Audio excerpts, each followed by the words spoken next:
Hey, welcome back everybody. This is GHS InfoSec here, back with another Advent of Cyber video.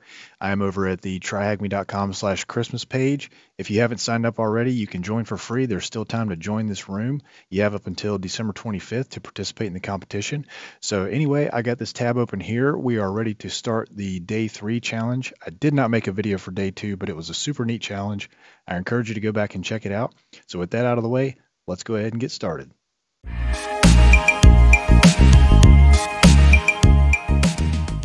All right, so the day 3 challenge is another web exploitation challenge, and it is called the Christmas Blackout. And it says here that Grinch Enterprises have also tried to block communication between anyone at the company. They've locked everyone out of their email systems, and McSystem Admin has also lost access to their admin panel. Can you find the admin panel and help restore communication for the best festival company? And this one requires the use of a virtual machine. I've already started that machine, as you can see here, and I've already got my IP address. But before we get into that, let's go ahead and take a look at the objectives. So it says here, in today's task, we're going to be using our investigatory skills and techniques to discover unlisted content and attempt some common authentication using clues around us. What is content discovery and why is it useful? Before we begin looking for content, let's define what content actually is. Content is the assets and inner workings of the application that we're testing. It can be files, folders, or pathways that weren't necessarily intended to be accessed by the general public. Now, this is cool because a lot of times you will come across a website that may have hidden directories or things that wouldn't necessarily be discoverable by the site map of the page, but that's what we're going to look at here to try and, I guess, directory busting what directories may be available on this website. For example, you may have a blog where you post about your tasty treats. You want everyone to view your delicious snacks, but you don't want everyone to be able to manage what delicious snacks are up for review. You may hide the administrator panel away from the public. And they give us an example here for santascookies.thm/wp-login. So let's expand on this. Web servers, unless configured otherwise, are designed to serve these files and folders as long as you know the names. So if you know the names of these paths, you can actually find those on your own without doing anything special. But if you don't, you may have to use some type of directory brute forcing with a tool such as GoBuster or DirBuster or DirSearch, which is my tool of choice, and actually find what directories are hidden in here. Content discovery is a useful technique to have in our arsenal because it allows us to find things that we aren't supposed to see. For example, we may be able to find configuration files, passwords and secrets, backups, content management systems, administrator dashboards, or portals. These are just some examples of the types of information we may be able to uncover by discovering content. We can find these pieces of information because they are stored in either a folder, which will have a name, or a file, which will have both a name and an extension. This means we can search for files by their extension, for example, discovering a text files with the extension of .txt. You can do this manually by thinking of some names such as admin or passwords.txt and navigating to it in your browser. However, we can use tools to do this for us at a considerably faster rate. Enter DirBuster. Now, I'm not going to be using DirBuster for this. That's what they recommend here. You can use it if you like. I would suggest just go ahead and use DirBuster and learn how to use that tool on your own. It'll give you a good idea of how to do directory busting. I'm going to use DirSearch, but we'll just keep on going through here. And it says that DirBuster is a tool that we can use to automate this process for us. The tool works by accepting a word list, which is a file containing everything that we want to search for, and a few other arguments. Let's demonstrate this into the snippet below. So they have this wordlist.txt on this THM machine here, and they're just catting it out, and you can see that there are 5 entries here. It looks for admin, docs, config, install, and install-en. DirBuster will scan the website santascookies.thm for the folders listed within this word list. To use DirBuster to discover content on this site, we would use the command dirb and provide some information such as the URL of the website and the location of the word list. Now, dirb is actually the command line version of DirBuster, I believe. They do have a GUI version as well, but they're demonstrating the command line version here. And our final command would look something similar to the snippet below. And we can see we have dirb, and then we give the URL that we are going to scan. And then we're given it a word list, with user share word list, mywordlist.txt. That's just for this example here. You may not have this word list on your machine. In the above data, we have provided DirBuster with the following commands. Well, I've already explained that. The URL of the website, the location and full path on our attacking machine of our word list. If you're unfamiliar with this, check out Linux Fundamentals. This is a cool room. I suggest you go ahead and check it out.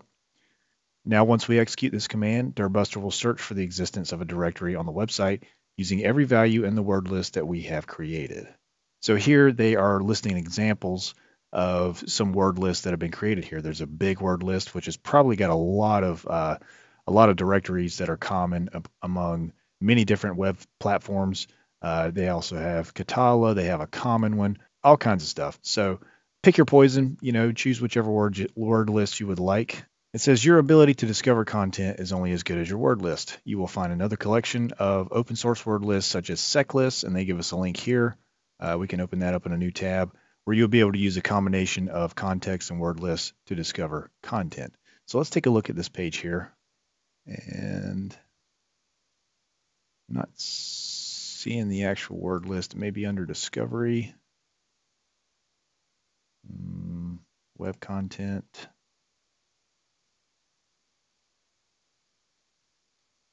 We've got some fuzzing here. All right, let's go back here and check this out a little further. SecList also provides a word list for default credentials, which you can find here. Okay, so they do have a credentials word list. I'm sure there's a web word list somewhere. I've got one that I use by default, and that is a part of the Dirtbuster directory word list. In fact, let me go ahead and zoom in here if I can remember my key bindings. All right, so let's take a look at /opt. It's where I put most of the files that I download and install on my machine, and it's going to be under word lists, Dirtbuster, and let's take a look at that. So we have several word lists here. We have Apache user enum, directory word list medium, and directory word list small. So you can do a search for the Dirtbuster word list by just going to the Google machine and go Dirtbuster word list. And you can see there's a GitHub link here that should have all that. I would recommend you just download this. I wouldn't view it raw. I would just click the download button and save that somewhere on your machine locally so you can use this word list as well. That's just my choice. You can use whichever one you'd like. All right, so let's look at the default credentials. Web applications and services often come with default pair of credentials. Sometimes that's like admin password, admin, things like that. But there are also word lists to contain those usernames and passwords. We can see this table here where we have like administrator, password 123, administrator let me in, and so forth. Developers leave these credentials in place so that you can quickly get started with the platform with the hopes that you will change them. That's not always the case. However, as you will come to discover, not everyone does, or in fact, applications often include other accounts that are not well documented. SecList also provides a word list for default credentials, which you can find here. So again, I would check this link out and see what word list they have for default credentials. For example, take a guess at it. We just talked about this. Sometimes these credentials are stored in the web application's configuration files or public documentation. For example, the application Bike It is an open source application for registering your bicycle to a community page. The administrator is enabled by default with credentials provided in both the documentation and the source code. So if we take a look here, this photo shows the README documentations or instructions for the web application, and you can see that the administrator account has the password of password123. And the source code, it looks like we have some snippets here. The source code contains these default credentials too. So you can see where it has the variable username is set to administrator and the password is letmein123, and it has a comment here that says change this. So be sure to keep a lookout for these types of things whenever you're trying to do any kind of directory busting or password spraying, so to speak, trying to brute force your way into a web application. Unless the administrator installing this application changes the credentials, anyone will be able to log in using them if they know to look for these details being published, such as they usually are with open source projects, or capable of guessing them. For today's task, you will need to deploy the vulnerable machine attached to this task. We've already done that by pressing the Start Machine button at the top right, and the TryHackMe attack box, which can be deployed by pressing the Start Attack Box button at the top right of the room. I'm not going to be using that. I've got my own machine here that I'm going to be using, but feel free to use that if you wish. Keep in mind you only get 1 hour per day to use the attack box if you do not have a subscription model account for TryHackMe.com. They also list some additional resources here if you're interested in learning more or wish to apply your knowledge about content discovery and authentication bypass. Check out the following rooms on TryHackMe. These are fantastic rooms. I don't know if I've actually done these or not. I may have. I've done quite a few rooms here on TryHackMe, but I certainly recommend checking these out, especially once you get done with this challenge here and learn how to expand your knowledge on directory busting and authentication bypass. They've got a lot of great rooms on here for that kind of stuff, and you will get to apply this, a lot, and you'll really hone your skills by doing this. Okay, and it says using a common word list for discovering content, enumerate HTTP. This is the IP address of my machine here that I deployed. You can see it here. I'm going to go ahead and copy that link and find the location of the administrator dashboard. What's the name of the folder? So we have to go ahead and do a little bit of directory brute forcing. I'm actually going to hop over to another tag here and fire up a terminal.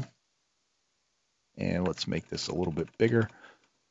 So I'm going to cd into, I have a directory for TryHackMe. I'm going to cd into ctfthm, make dir AOC3,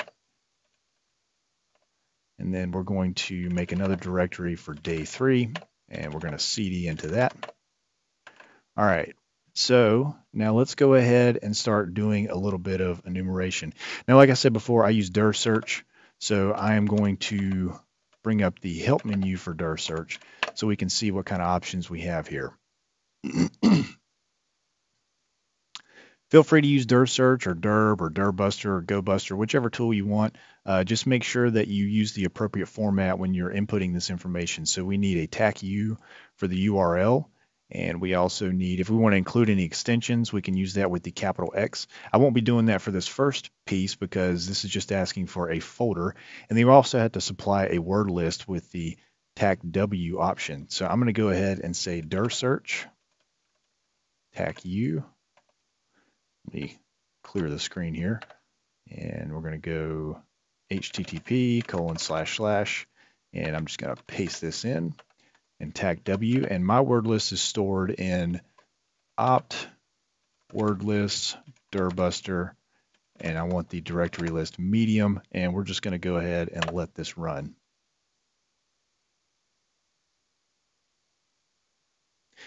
All right, so far we have 2 results. We have a /admin and a /assets. I'm going to let this keep running for a moment and switch back over to the web browser, and we're going to see if admin is the first one, and it looks like it is. All right.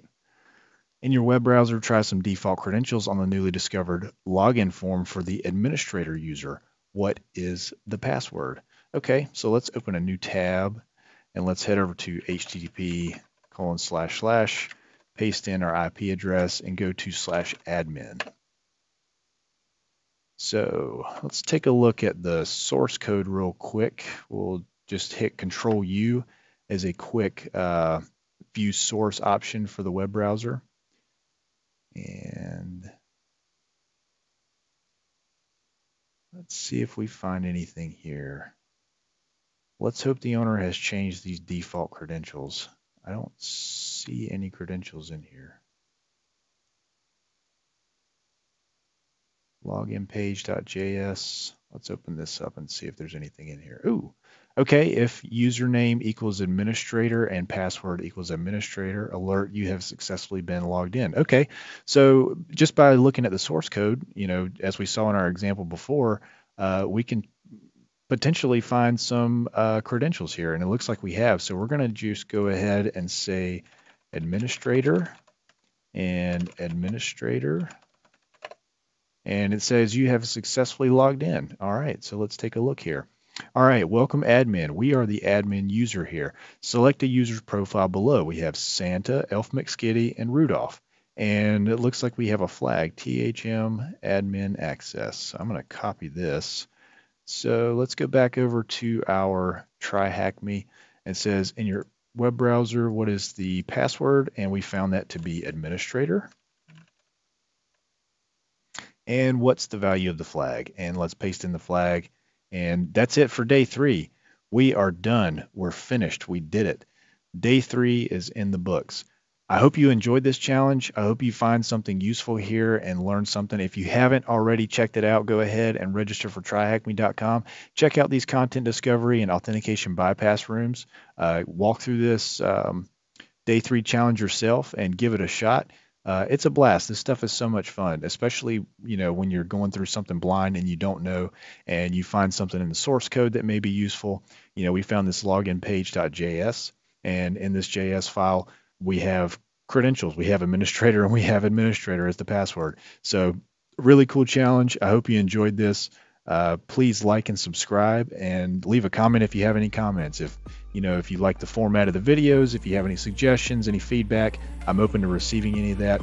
Please help me grow the channel, and thank you so much for watching.